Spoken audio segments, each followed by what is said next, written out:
자, 이제 좀 더 나가서 이제 13세기 이제 신학에서 이제 성경에 대한 이해를 조금 더 이렇게 생각을 해보면 13세기는 이제 결국 이제 아퀴나스나 알버트 그레이 이런 사람들의 이제 시대입니다. 사크라 파게나에서 사크라 테올로기아로 쉽게 말하면 거룩한 성경에서 본문에서 어떻게 신학으로 가느냐라고 말할 때 중세 신학자들 한결같이 믿음의 모든 교리들의 기초로 성경의 신적 권위, 디바인 어소리티를 인정했다는 겁니다. 이런 면에서 세인 빅토, 그러니까 이 빅토르의 이 신학자들이나 알버트 더 그레이시나 토마스 아퀴나스나 이런 사람들은 성경의 신적 권위를 인정했어요. 그리고 바로 모든 교리는 성경에서 나온다 이렇게 주장을 했다는 것입니다. 그러면서 그들은 이제 성경의 영감, 소위 말해 인스피레이션이잖아요. 성경의 영감서를 이야기할 때 이 성경이 이제 신적인 권위를 갖는 것은 성경이 성령의 감동으로 기록됐다는 거잖아요. 중세적인 그런 사고는 종교학자들하고 다르지 않아요. 심지어 오늘 우리하고도 보수적인 정통적인 그런 신학 안에 있는 그런 목회자들하고 신학자들하고 다르지 않습니다. 우리는 성경이 영감받은 하나님의 말씀이라고 믿잖아요. 그럼 영감받은 하나님의 말씀이라는 것은 성경의 인간 저자를 다 무시했단 말이냐? 그것은 아니라는 것이죠. 그러니까 애원 같은 경우는 하나님이 직통으로 주신 적도 있어요. 딕테이션으로 그냥 구술로 주죠. 구술로. 그렇지만 또 성경의 많은 부분들은 성령의 감동으로 성경의 저자들이 기록을 한 거거든요. 이것은 성령께서 그들의 능력을 이렇게 올려주는 것입니다. 이렇게 영어로 엘리베이션인데 이렇게 고양시켜서 하나님의 말씀을 기록하도록 했다는 겁니다. 이런 면에서 심지어는 그 어떤 성경의 장르의 다양성, 문학적인 스타일 뭐 이런 데까지도 성령께서 구체적으로 영향을 미쳤다는 겁니다. 그래서 우리가 중세신학 그러면 중세신학은 무조건 막 다 딕테이션 띠오리 해가지고 이들이 그냥 무조건 막 그냥 다 받아쓰기만 했다고 생각하면 아니다. 그런 성경관이 아니라는 겁니다. 이 말은 중세적 성경관과 종교개혁 성경관 그리고 오늘 그 이후에 개신교 성경관이 다르지 않다라는 거야. 성경의 어떤 권위 그 다음에 이제 신적권이라 말합니다. 성경의 영감에 있어서 그들은 동일한 그런 그 견해를 가지고 있다. 그리고 바로 이것을 기초로 해서 그들이 졸신학책을 썼어요. 체계적으로. 가령 알렉산더 할레스나 보통 할레 알렉산더라고 보통 말하고요. 보나벤투라, 알버트 더 그레이트, 토마스 아퀴나스, 질스 브롬, 헬레브 겐트, 둔주 스코트에서 다 졸신학책을 썼어요. 체계적 졸신학책을 썼는데 이들은 한결같이 성경론에서 결국은 그들이 이 성경 자체를 권위 있는 하나님의 말씀으로 영감받은 말씀으로 인정하면서 그들의 교신학을 이렇게 수립했다라는 것을 알 수가 있죠. 그래서 결국 사크라 파기나에서 사크라 독트리나 혹은 사크라 테올로기아 혹은 아니면 스켄디아 테올로기아 학문으로서의 신학이 체계적으로 정립됐고요. 또 이것이 이제 그들의 졸신학 내에서 성경론으로 이렇게 자리를 잡고 있다라는 것을 알 수가 있어요. 자, 그 중에서 이제 뭐 우리가 다 소개할 수는 없고 그 할레 알렉산더의 수마라는 것은 신학대전 말하는 거예요. 수마라는 것은 총체거든요. 이렇게 종합한 걸 말하죠. 이거 이제 대전이라고 이렇게 번역했는데 토마스 아퀴나스의 신학대전을 수마 테올로기아 이렇게 말하거든요. 혹은 수마 테올로기카 이렇게 표현하기도 하는데 수마라는 것은 모은 겁니다. 신학의 다양한 주제들을 결합해서 하나의 이렇게 전체 오늘 서머리 어쨌든 전체를 다 합친 건 수마라고 그러죠. 어쨌든 보통 우리는 뭐 신학 대전 이렇게 번역을 합니다. 그래서 그 할레 알렉산더 같은 경우에 그 신학 대전에 보면 그는 이제 신학이라는 건 뭐냐? 신학은 구원의 진리를 가르쳐 줄 목적으로 하나님의 지혜로 말미암아 성경에 제시되어 있는 교리들 혹은 사건들 이런 것들을 다루는 기술이다. 이렇게 정리를 했어요. 그럼 신적 지혜는 이제 히스토리컬 센스죠. 문자적 의미입니다. 히스토리의 형태를 취하고 있고 이런 의미에서 보면 결국 구약의 그런 역사 그리고 더 나아가서 신약의 역사를 이제 체계적으로 이렇게 문자적으로 선포하고 있는 하나님의 지혜를 정리해서 결국 믿음과 사랑과 소망을 주는 작업이다 이렇게 본 겁니다. 이 말은 무슨 얘기냐면 결국 그 신학이라는 건 뭐냐 문자적 의미를 드러내서 세 가지를 주죠. 믿음, 사랑, 소망을 주는 것이 신학이다 이렇게 정리한 겁니다. 굉장히 재밌는 그런 표현이죠. 근데 사실 보면 중세적 의미에서 그 신학이라는 것은 성경이 말하고 있는 그 의미를 드러내서 성도들에게 믿음도 주고 사랑도 주고 소망도 주고. 오늘 설교의 목적하고 똑같아요. 우리가 다른 게 아니거든요. 설교라는 게 뭐냐? 설계는 하나님의 말씀을 바르게 해석하고 전파해서 성도들에게 믿음을, 사랑을, 소망을 불러일으키는 거지. 이건 칼빈하고 다를 게 없어요. 중세하고. 그러니까 우린 이렇게 보면 중세 그러면 벌써 이제 담쌓고 보지만 사실 뭐 칼빈의 생각이 하늘에 뚝 떨어진 거 아니라니까요. 칼빈이 하나님의 말씀 공급해서 믿음을 불러일으킨다는 말하고 여기 나오는 그 할레 알렉산더가 본문의 의미를 드러내서 믿음과 사랑과 소망을 주는 작업이다라고 할 때 그게 뭔 차이가 있어요. 같거든요. 이런 면에서 보면 결국 그 성경론적 관점에서 보면 중세와 종교개혁 그리고 후기 종교개혁이 크게 다르지 않다. 이제 전통을 보는 관점은 그거는 이제 좀 차이가 있을 수 있어요. 그러나 이것도 후기적인 문제라는 겁니다. 중세 후기의 논쟁이지 이 자체가 그 이 메인스트림에서 보면 다르지 않다는 거예요. 그리고 가톨릭 신학에서 성경의 절대성, 완전성이라는 것은 뭐 당연한 겁니다. 그들이 볼 때 중세시대에 성경에 도전한다는 것은 죽음을 의미하는 거기 때문에 그들에게 있어서는 뭐 성경이라는 게 당연히 말 그대로 사크라파긴 하거든요. 홀리 텍스트입니다. 이거는 우리가 이 쉽게 말해서 막 함부로 할 수 없는 그런 거죠. 그다음 아퀴나스도 마찬가지인데 아퀴나스는 주마에서 신학대전에서 성경론을 따라다니지는 않아요. 이렇게 지리하면서 이제 성경의 중요한 기초를 다루는데 어쨌든 그는 여기에서 굉장히 중요한 얘기를 하죠. 성경은 신학의 기초이자 근거로서 중요한 어떤 논제가 됩니다. 하지만 전통은 단지 부차적인 문제를 다뤘어요. 우리가 생각할 때, 야, 중세 그러면 전부 다 막 전통 이렇게 겹쳐 이런 건 좀 그건 아니고 후기적인 그런 흐름이라고 보시면 되고요. 자, 아퀴나스는 이제 제롬을 따라서 그 성서 영감, 그죠? 제롬은 이제 그 교부죠. 3세기 교부인데 오랜 전통이라는 그런 말입니다. 결국 무슨 얘기냐면 교부 시대 이래로 이 서구의 신학자들은 성서의 영감, 그다음에 그 성경의 신적인 어떤 권위 이것을 인정하고 있죠. 그리고 하나님을 성경의 저자, 프라이머리 커스로 이렇게 봤어요. 아서로도 봤고요. 또 인간은 도구로 봤습니다. 도구로. 하나님이 인간을 통해서 하나님의 말씀을 기록하게 한 거죠. 그죠? 그러면서 이제 성경의 이 의도는 하나님이 의도한 거고, 결국 인간은 그것에 대한 도구로 쓰임을 받았다라는 생각을 갖고 있었습니다. 그러면서 아퀴나스는 이제 이 애언의 형태를 좀 인정을 해요. 그래서 영감과 계시를 좀 구분을 하고 있습니다. 성경은 이제 계시기 자체로 봤다는 것은 그건 뭐 당연한 거고요. 근데 이제 이 성경에도 보면 그리고 이제 성경의 권위는 당연히 하나님의 영감받은 말씀으로 본 겁니다. 그래서 하나님의 영감으로 기록되어 있기 때문에 신적 권위가 있는 거예요. 성경 자체가. 근데 성경을 보니까 성경에는 직접적인 계시도 있고 또 성경 저자들을 통한 어떤 기록도 있다는 겁니다. 애언 같은 것은 말 그대로 다이렉트 리빌레이션이죠. 직접적 계시입니다. 그죠? 반면에 또 성경의 이 저자들이 기록한 많은 이런 기록들은 어떤 그 신적인 도움, 영감을 받아서 이제 기록한 것이다 이렇게 보았습니다. 또한 이제 이 알버트 더 그레이트도 마찬가지인데 계시와 영감을 이렇게 구분하죠. 계시와 영감을 구분한다는 것은 굉장히 중요한 의미를 갖고 있어요. 이건 단순한 딕테이션이 아니라는 겁니다. 그래서 물론 그런 부분도 있지만 이런 면에서 이제 아퀴나스와 이 알버트 더 그레이트는 별로 큰 차이가 없고요. 그리고 이제 또 굉장히 재미난 얘기를 하죠. 아퀴나스는 사람이 그 어떤 사물을 인식하는 어떤 과정과 성령의 영감의 차이를 좀 구분을 해요. 여러분 한번 생각해 보세요. 우리가 어떤 물건을 인식하는 것은 사람이 지성을 가지고 이 감각이 지성과 연결될 때 인식이 되는 거거든요. 이런 면에서 이 아퀴나스는 상당히 아리스토텔레스적입니다. 그래서 인간의 지성은 감각의 측면에서 보면 수동적이라고 봤거든요. 근데 영감이라는 것은 뭐냐면 성령께서 감동을 주잖아요. 감동을 줘서 평상시 생각하지 못했던 감각을 통해서 알지 못했던 것까지도 기록하게 하는 겁니다. 이런 면에서는 인간의 인식이라는 것은 한계가 있죠. 성경을 기록하는 데 있어서. 왜냐하면 인간은 감각을 통해서 경험한 것을 알아가는 거거든요.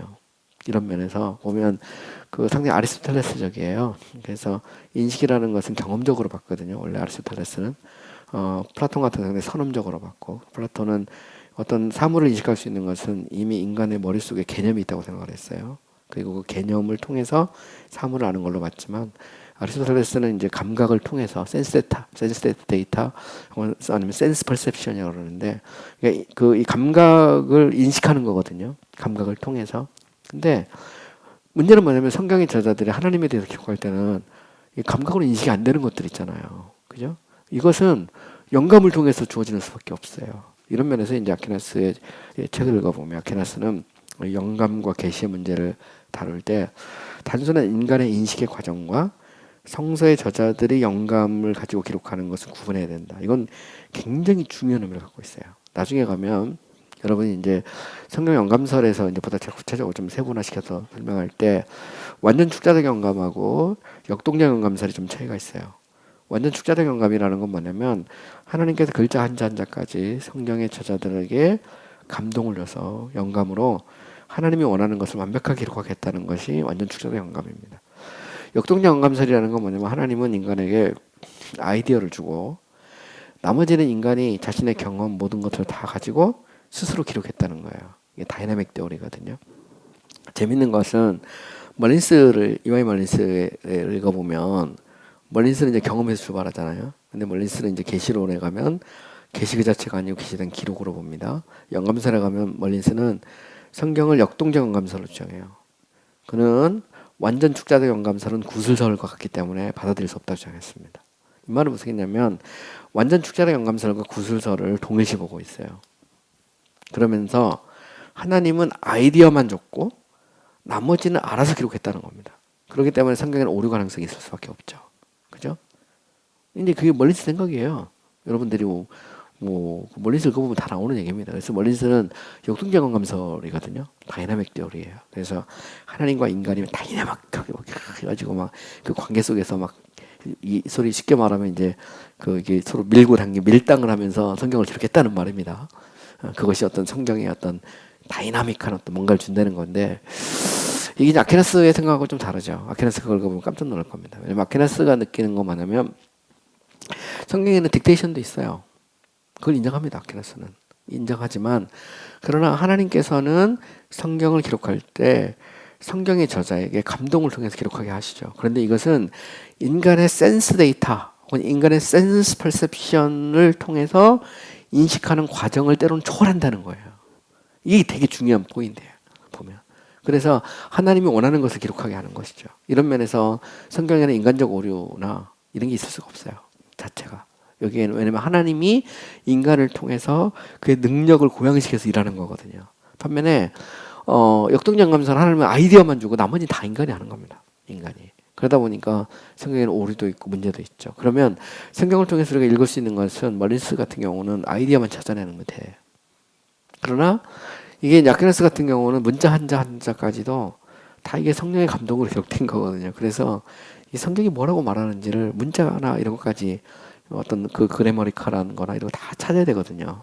이게 상당히 이제 그 본문 중심의 그런 그 고민을 하게 돼 있는 거죠. 이 자체가. 그래서 멀린스로 말하면 아이디어나 의도만 찾으면 되는 거지만 그러나 이제 그 이 아이디어를 담는 의도를 담는 그 이 숙견 파기나 그 사크라 파기나라는 홀리 텍스트거든요. 이 텍스트 자체가 성령의 영감으로 오류 없이 기록이 됐다는 거예요. 그렇기 때문에 그 작업 자체가 좀 다를 수 있죠. 이런 문제를 한번 여러분들이 좀 생각을 해보세요. 생각을 해보면 상당히 좀 재밌다. 그러니까 이게 종교개혁자들하고 다르지 않아요. 아퀴나스가 생각했던 성서 영감설과 또 성경을 주석하고 하는 이런 모든 과정이 다르지 않죠. 그래서 이제 교부 시대부터 내려오던 그 전통을 그대로 이어가고 있는 거거든요. 아퀴나스가. 그리고 또 아퀴나스는 그럼 이걸 통해서 우리가 신학은 어떠냐? 그러니까 파기나 쉽게 말해 사크라 파기나에서 사크라 독트리나로 가는데, 그죠? 이 사이에 이제 쉽게 말하면 해석이 있습니다. 글로사가 있는데 해석의 문제가 있는데 해석을 통해서 신학적으로 갈 때 문제는 뭐냐면 성경 자체는 완벽해. 해석하고 이거를 신학화하는 작업은 어떤? 이 신학을 완벽할 수 있느냐? 그건 아니에요. 왜? 여기서 아퀴나스는 여행자로서의 신학을 인정합니다. 그래서 이거를 뭐냐면 theology in via 노상으로서의 신학. 이제 이걸 이제 스코투스는 이제 비아톨라 해서 여행자로서의 신학이라고 말하거든요. 노상으로서의 신학이라는 표현을 쓰는데 아퀴나스 정확하게 말하면 테올로기아 인 비아에서 우리는 노상으로서의 그러니까 알아가는 거거든요. 하나님을 알아가는 과정에서의 신학이니까 신학은 완벽하지 않을 수 있어요. 그죠? 또한 우리는 신학을 할 때 유비의 방식으로 가요. 유비의 방식, 존재 유비 관점에서. 그러니까 우리 신학이 완벽할 수 없어요. 근데 물론 이제 스코투스에 가면 존재 유비에 대해서 회의적이거든요. 스코투스는 하나님과 인간의 어떤 존재의 차이 여기에 더 많은 관심을 뒀어요. 그래서 스코투스는 논리적으로 하나님을 설명하는 것에 대해서 좀 부정적이거든요. 그보다는 좀 더 삶, 실천 뭐 이런 쪽에 대해서 더 관심을 갖고 있다면 아퀴나스는 인간의 이성으로 할 수 있는 데까지 고민을 해본 거예요. 관찰해 보면 우리가 신에 대해서 거두면서 훨씬 더 많이 할 수 있다 이렇게 주장을 한 거죠. 그러나 여전히 우리는 한계가 있다는 겁니다. 그래서 사크라 파기나와 사크라 독트리나는 이코르드가 될 수가 없어요. 이코르가 되면 신학이 결국 성경하고 똑같아지잖아요. 이러면 성경 위로 올라가 버려요. 그죠? 그러니까 이런 면에서 보면 결국 중세신학이라는 것 자체가 우리가 생각할 때 막 크리드 막 이런 거 가지고 막 성경 누르고 막 그랬을 것 같지만 그거는 굉장히 바보 같은 얘기라고.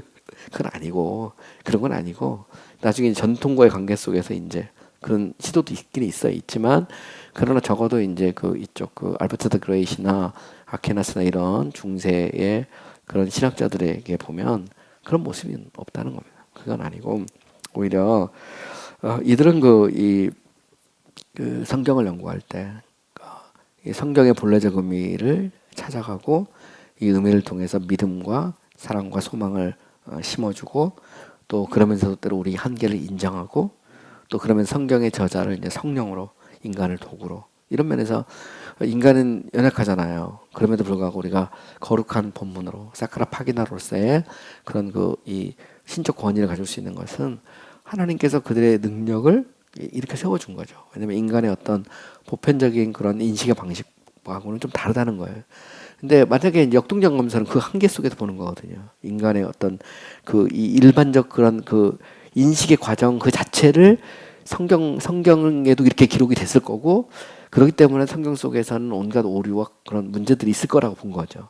근데 이거를 이제 이 아퀴나스 같은 경우는 성령께서 그걸 이렇게 올려줬다는 겁니다. 이게 영감설이거든요.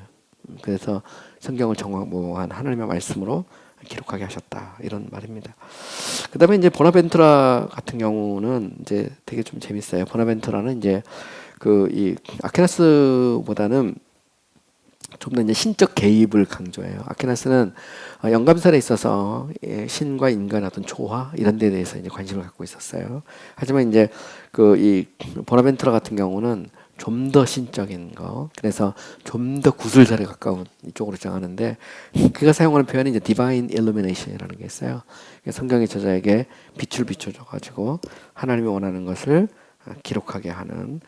그러면서 이제 그는 이 신적 계시와 인간의 탐구를 이렇게 주장하는데 그래서 보면 이제 이 신적 계시, 성경은 신적 계시고 해석이라는 거 신학자가 하면 인간의 탐구로 본 것입니다. 이런 면에서 보면 이 보나벤투라는 조금 더 어떤 신비적이고 좀 더 어떤 이 성경의 그런 뭐라 그럴까 신의 어떤 직접적인 어떤 개입 뭐 이런 것들을 더 많이 강조하는 편이고요. 반면에 이제 아퀴나스 같은 경우는 이제 조화 쪽을 좀 더 강조합니다.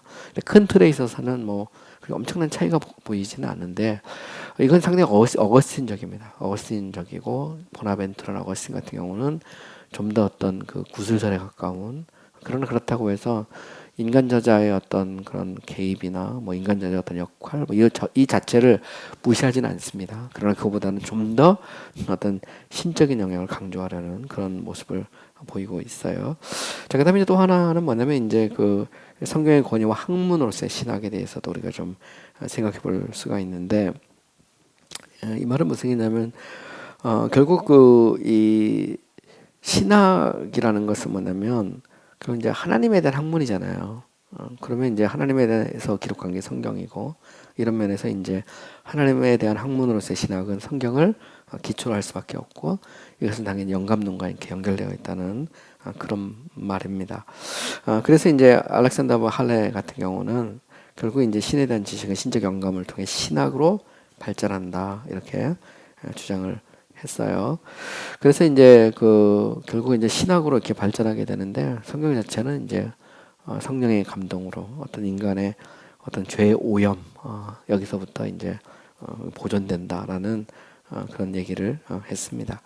알버트 드 그레이 같은 경우는 이제 신학의 권위는 진리의 영으로 영감받는 성경 권위. 이 말은 무슨 얘기냐면 자, 신학과 성경에 있어서 권위는 어디에 있느냐? 성경에 있는 거죠. 그래서 뭐 아퀴나스도 이미 이야기했듯이 우리는 노상으로서의 신학을 하는 거고 이런 면에서 신학의 권위가 있는 건 성경에 있는 거거든요. 오늘 우리가 신학을 하고 아니면 설교를 하잖아요. 설교가 권위가 있는 건 하나님의 말씀을 드러내기 때문에 권위가 있는 거예요. 말씀이 권위가 있는 거지 성경이 권위가 있는 거지 목사가 권위가 있는 건 아니거든요. 이런 면에서 이제 우리는 나중에 이제 하나님의 말씀에 대해 이야기할 때 우리 선포된 말씀이거든요. 이 선포된 말씀은 기록된 말씀으로서 성경의 기초에서 권위가 부여가 되는 것이죠. 이런 면에서 신학 작업도 마찬가지입니다. 신학 작업의 권위는 어디서부터 오느냐? 성경 자체에서 온다는 거죠. 성경 자체에서 이 얘기를 하고 있는 겁니다. 이런 면에서 보면 이제 성서 영감, 저자 문제, 학으로서의 신학 이 모든 것은 전부 다 이게 서로 연결되어 있다라는 것을 여러분들이 알면 도움이 되겠습니다. 자, 그다음에 이제 또 하나 이제 더 나가면 이제 성경과 해석에 대한 중세 후기와 르네상스적인 이제 접근에 대해서 좀 얘기를 해야 되는데, 자, 이제 중세 후기로 가잖아요. 그러니까 우리가 이제 14세기, 15세기 보통 이제 뭐 이제 그 15세기, 16세기 초반 뭐 정도 가면 이제 거의 이제 중세 후기로 가는데, 일단 보면 이제 그 이 13세기 후기와 14세기 이제 신학자들을 가령 예를 들어서 질스롬, 그다음에 그 헤르바이우스 나탈리스, 헬리오겐트, 피터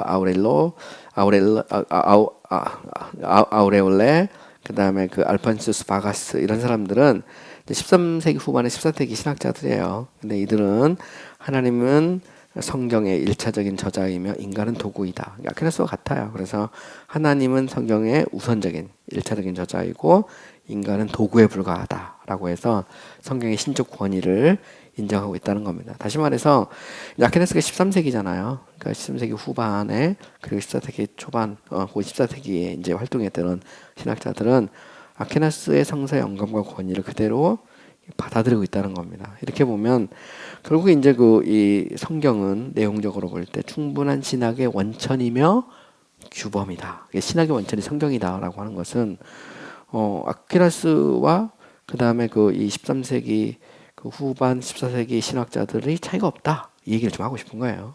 보시면 자, 헨리 겐트 같은 경우는 되게 재밌는 표현을 써요. 창조주 하나님과 신학자의 관계를 예술가와 도제의 관계로 이렇게 보고 있어요. 그래서 예술가가 있으면 이제 쉽게 말하면 장인이죠. 장인이 있고 도제가 있으면 도제는 장인이 시키는 대로 하는 거잖아요. 이것처럼 성경은 도제 장인인 하나님이 기록한 책이고, 그죠? 그러면 신학자는 누구냐? 신학자는 바로 도제죠. 이 말은 하나님의 말씀에 기초해서 자신의 신학을 해야 된다. 이렇게 주장을 했습니다. 이거는 이제 되게 보면 이제 중세 후기에 이제 위클리프, 가브리엘 비엘, 그다음에 그 다일리 이런 사람들에게도 동일하게 나타나요. 그래서 결국 되게 재미있는 것은 뭐냐면 중세 후기까지 쭉 이렇게 오면 이 성경을 전통 위에 둔 전통 일군이라고 나오는데, 이게 이제 하이코 오버만이라는 역사신학자가 있어요.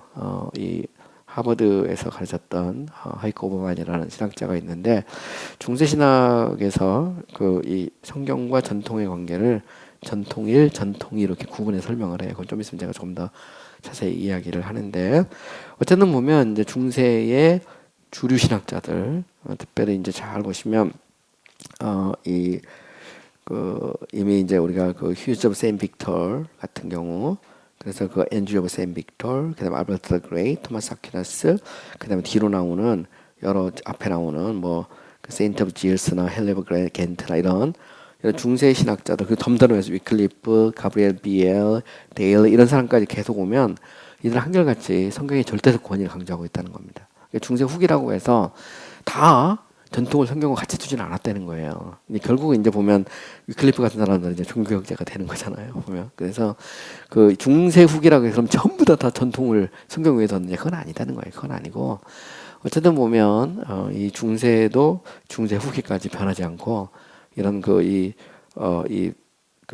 샘 빅터 그 신학자들과 알버트 더 그레이, 토마스 아퀴나스 신학을 이어가는 정말 하나님의 말씀에 절대적 권위를 두고 성경을 진하게 유일한 원천으로 보는 이 신학의 흐름이 중세 후기도 계속돼 있다는 거죠. 계속하고 있어요. 물론 이게 이제 주류냐 비주류냐는 이제 뒤로 가면 갈수록 이제 그거는 문제가 됩니다. 뒤로 가면 문제가 되죠. 자, 그 다음에 이제 둔저 스코트스 같은 경우도 나오는데, 둔저 스코트스는 되게 재밌는 건 이제 둔저 스코트스는 이제 그 이후에 그 많은 이제 개신교 신학자들에게 영향을 미쳐요. 둔저 스코트스가 프란체스코나 어거스틴 학파거든요. 그리고 아퀴나스는 도미니칸입니다. 도미니칸이고, 그래서 도미니칸 학자들은 이제 이론 뭐 이런 지적인 걸 강조한다면, 프란체스코나 어거스틴 쪽에서는 이제 행위 실천을 강조하죠.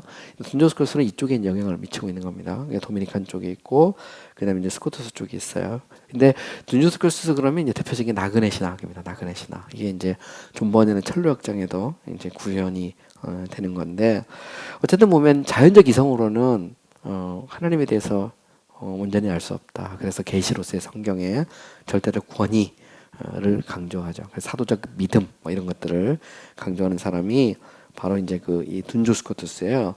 그러니까 둔저 스코트스는 되게 재밌어요. 테올로기아 노스트라 아우트 비아토름이란 말은 뭐냐면, 신학이라는 것은 우리 신학이고 나그네의 신학이라는 거죠.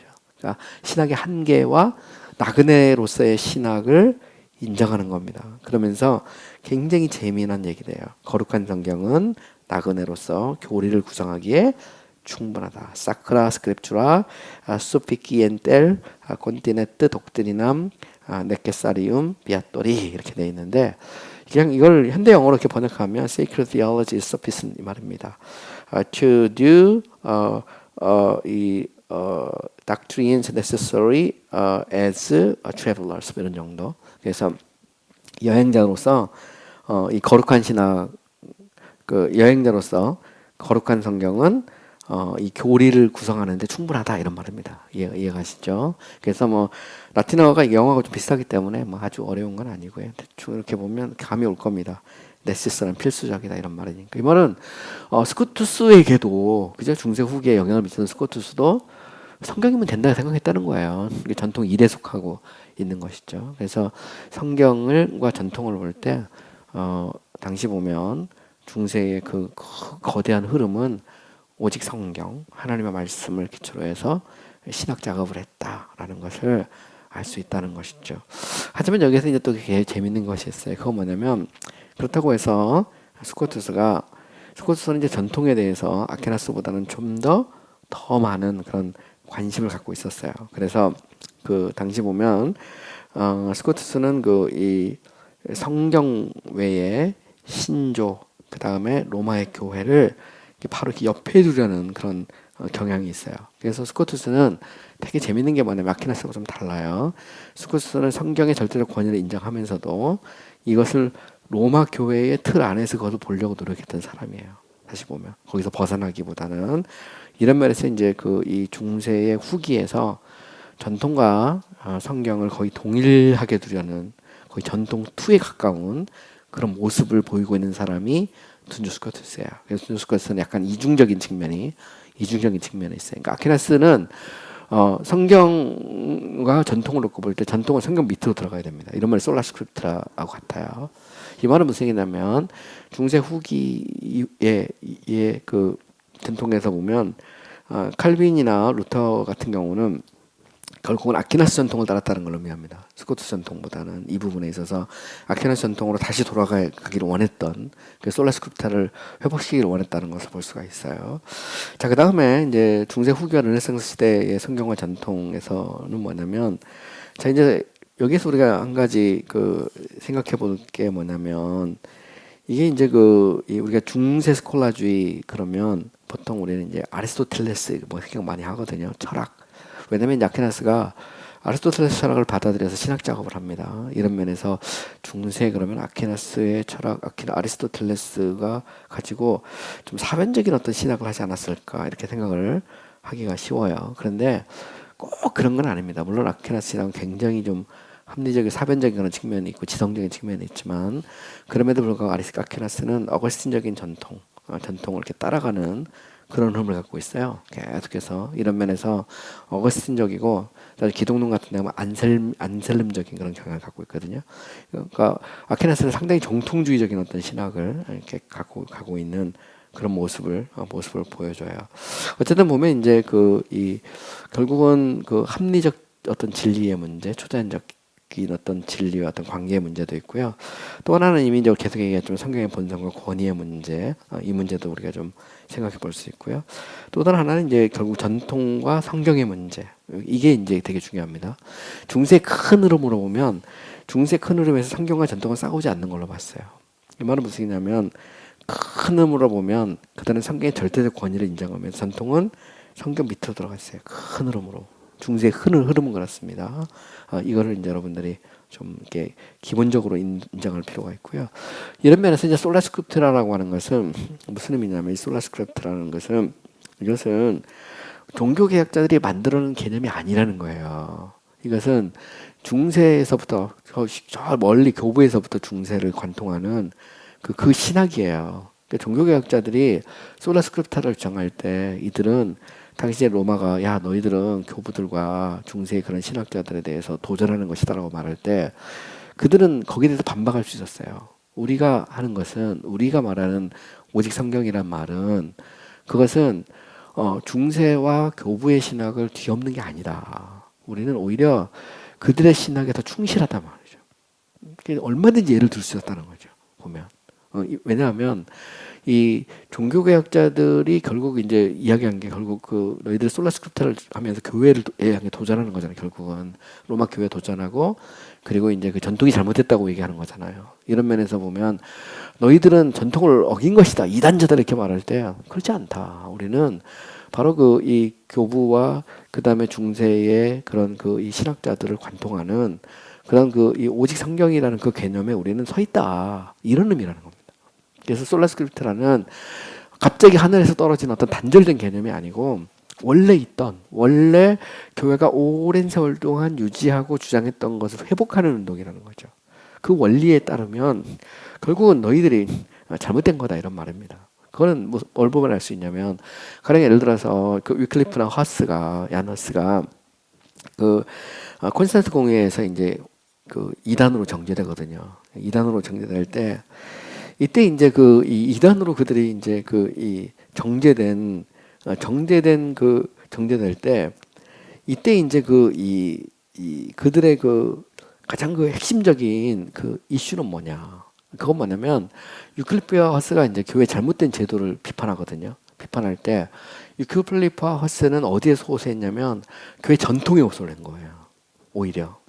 야 보면 옛날 교부들도 이렇게 말했고, 응? 아퀴나스도 이렇게 말했고, 응? 예를 들어 보나벤트라나 뭐 헬리에브 겐트나 뭐 이런 사람들이 다 이렇게 말했단 말이지. 근데 너희들이 전통을 가지고 왜곡하는 것이다. 이렇게 항변을 했다는 거예요. 그들의 그 논리는 쉽게 말하면 그러니까 얼마든지 위클리프나 당시 보면 이 야너스 같은 경우도 이들의 논리는 바로 그 전통에 호소한 논리지. 갑자기 이들이 새로운 것을 만들어내 가지고 어떤 새로운 이론 때문에 혹은 새로운 원리나 개념 때문에 그들이 이단으로 정제된 것은 아니라는 거죠. 이해가십니까?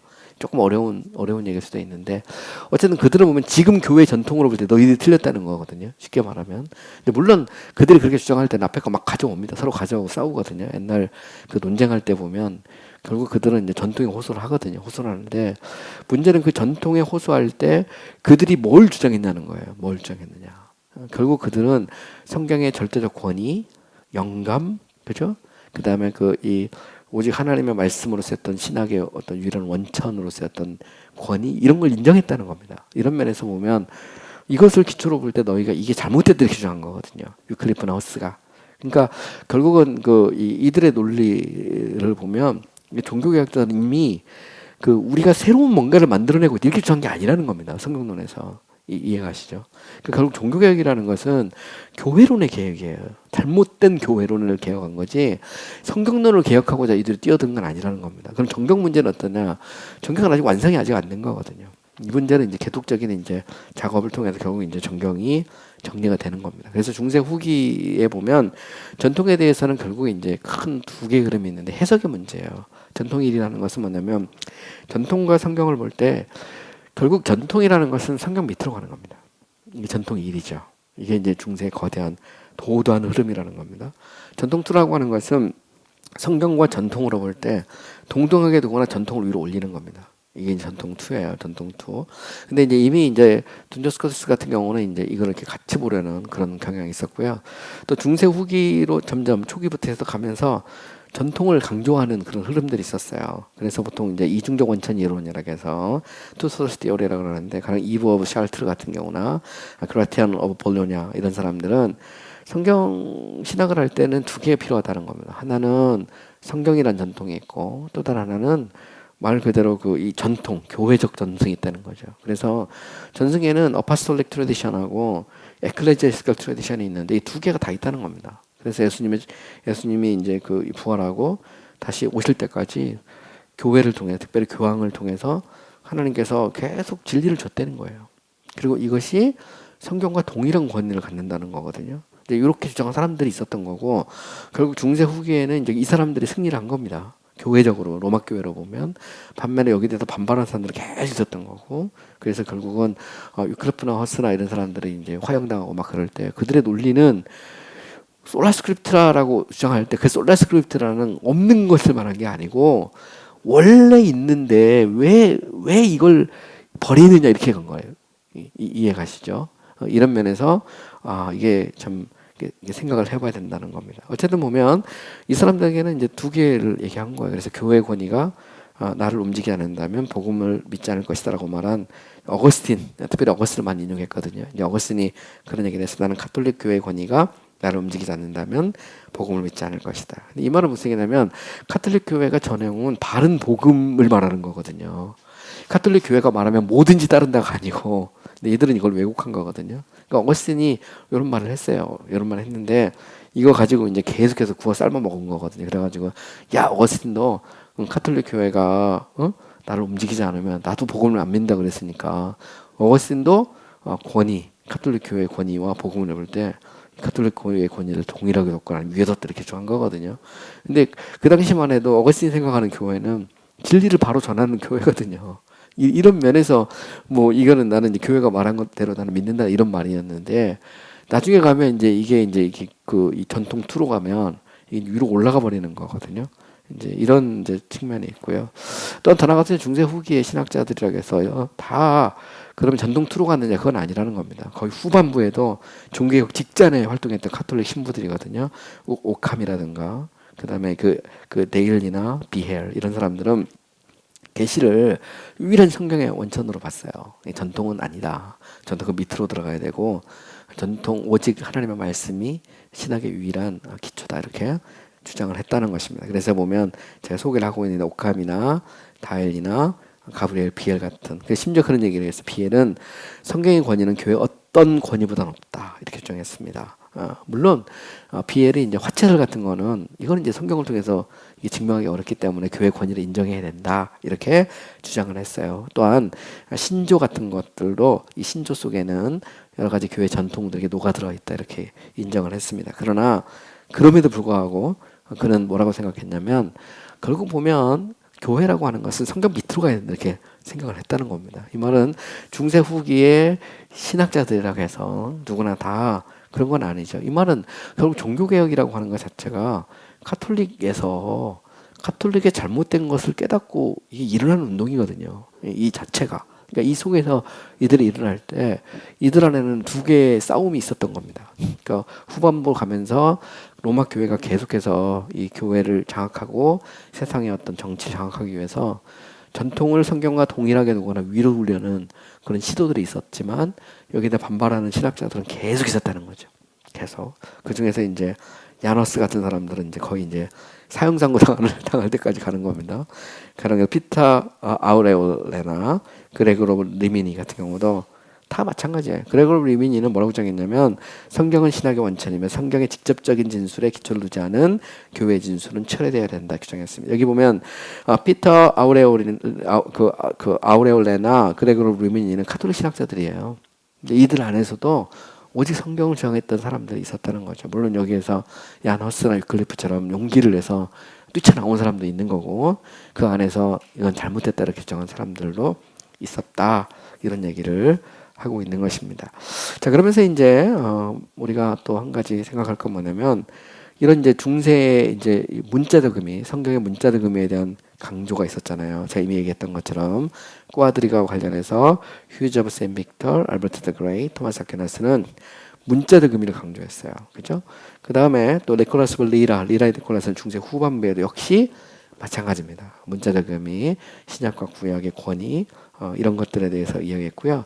리라는 또 되게 재밌는 것이 있어요. 그건 뭐냐면 심지어는 신약에 나오는 그 이 신약을 말할 때 이 신약은 구약의 두 번째 문자득음이다 이런 얘기까지 했습니다. 이 말은 무슨 얘기냐면 이런 얘기예요. 신약이라는 것은 원래 구약은 약속이잖아요. 그 다음에 신약은 약속의 성취거든요. 이런 면에서 보면 구약이 첫 번째 문자득음이라면 두 번째 문자득음은 신약이다 이렇게까지 주장을 했다는 말입니다. 근데 그게 보면 뭐 그 아퀴나스하고 그게 다르지는 않는데 이 정도까지 성경의 문자득음을 니콜라스 리라 같은 경우에 강조했다는 그런 의미고요. 어쨌든 보면 이제 이렇게 리라나 토마스 아퀴나스의 전통에서는 성경의 어떤 문자적인 의미 여기에 대해서 굉장히 강조를 했어요. 그런데 이것만 있었으면 문제가 없는데 여기도 또 다른 이제 또 한 흐름이 나오죠. 전통에 있어서 전통 1을 버리고 전통 2로 가려는 흐름도 있었고 또 성경을 해석하는 데 있어서도 문자적 의미보다 우화적 의미를 강조하는 쪽이 영적인 의미를 강조하는 쪽이 더 나오기 시작을 했어요. 그래서 가령 게르송이라든가 토스타트나 데니스 더 칼투잔 이런 사람들은 이제 어떤 영적인 의미를 더 강조했습니다. 이걸 통해서 성경을 왜곡하는 거죠. 그래서 이제 로마 가톨릭의 어떤 구원이나 이것을 강조하는 쪽으로. 그러니까 결국 중세 후기는 혼재한 겁니다. 전통을 이어가려는 쪽 어떻게 보면 이 전통은 결국 이제 아퀴나스를 비롯해서 니콜라스 리라로 쭉 연결되는 이 성경의 문자적 의미에 충실해야 된다는 그쪽하고 반면에 문자적 의미보다는 영적인 의미 쪽으로 성경을 해석해야 된다라고 하는 쪽이 갈라진 거죠. 그래서 중세 후기라고 하면 이 두 개가 싸우는데 결국은 이제 문자적 의미를 강조하는 쪽에서 종교개혁이 나오는 겁니다. 왜냐하면 영적인 의미를 강조하면서 이쪽에서 이제 성경 왜곡이 등장하는 거죠. 그래서 여러분들의 역사를 이제 알면 이런 데 도움이 됩니다. 그다음에 이제 또 하나 되게 중요한 것이 있어요. 중세 후기에 가면 쉽게 말하면 인문주의 운동, 르네상스 운동이 본격적으로 일어나죠. 인문주의와 르네상스 운동이 일어나게 된 가장 결정적인 계기는 동로마 제국의 멸망이에요. 동로마 제국이 오스만 투크에서 멸망하면서 동로마 제국에 있던 수많은 학자들, 그 다음에 동로마 제국에 있던 거대한 수장고에 수많은 그런 역사적 문헌들, 사본들, 그 다음에 그 그리스나 그런 그 철학의 그런 원전들, 그 다음에 그 유대 랍비들의 문헌들 이런 것들이 엄청났거든요. 근데 이게 다 불태웠기 때문에 이걸 갖고 옮깁니다. 이탈리아로 옮겼다가 이것이 유럽 전역으로 퍼져나가죠. 그러면서 쉽게 말하면 이제 르네상스, 그 다음에 이제 인문주의 운동이 막 본격적으로 일어납니다. 그러면서 그동안은 보지 않았던 성경의 사본들이 보여지기 시작하죠. 그래서 헬라어고 라틴어, 헬라어 히브리어 이런 그런 이 원전들을 막 보게 되고요. 또 초대 그런 어떤 랍비들의 문헌들 이런 것들을 막 보게 됩니다. 그러면서 성경의 문헌에 대한 어떤 획기적인 그런 그 사건이 일어나죠. 그래서 대표적으로 발라나 그다음에 그 로홀린이나 에라스무스, 레나우스 이런 사람들이 이제 성경 본문을 재구성해 라틴 벌게이트 보내버리고 새로 막 만드는 거죠. 가령 예를 들어서 발라 같은 경우는 이제 신약 성경에 대해서 어노테이션을 만들고요. 로홀린은 데 루드멘스 헤브라이키스에서 이제 구약에 대한 것들을 사본을 다 정리하고 에라스무스는 노뵼 인스트루멘트면서 신약 성경을 다 정리하죠. 그래서 결국 보면 이제 성경의 새로운 막 버전들이 막 나오기 시작하는 겁니다. 그러면 이것을 이제 읽다 보면 중세 시대 때 가져왔던 성서 영감관, 성경의 권위, 또 성서의 해석의 문제, 이것을 기초한 어떤 신학의 작업, 이것들이 일대 이제 변혁이 막 일어나기 시작하는 거죠. 이게 종교개혁과 후기 종교개혁을 그대로 관통합니다. 이런 면에서 보면 종교개혁과 후기 종교개혁가들은 이 부분에 성경관을 정리할 필요가 있었어요. 영감관, 성서 해석의 문제, 이런 문제를 정리하는데 이걸 어떻게 정리해 가느냐. 이거는 다음 시간에 제가 본격적으로 여러분과 함께 좀 생각을 해보도록 하겠습니다. 오늘 수고 많이 하셨습니다.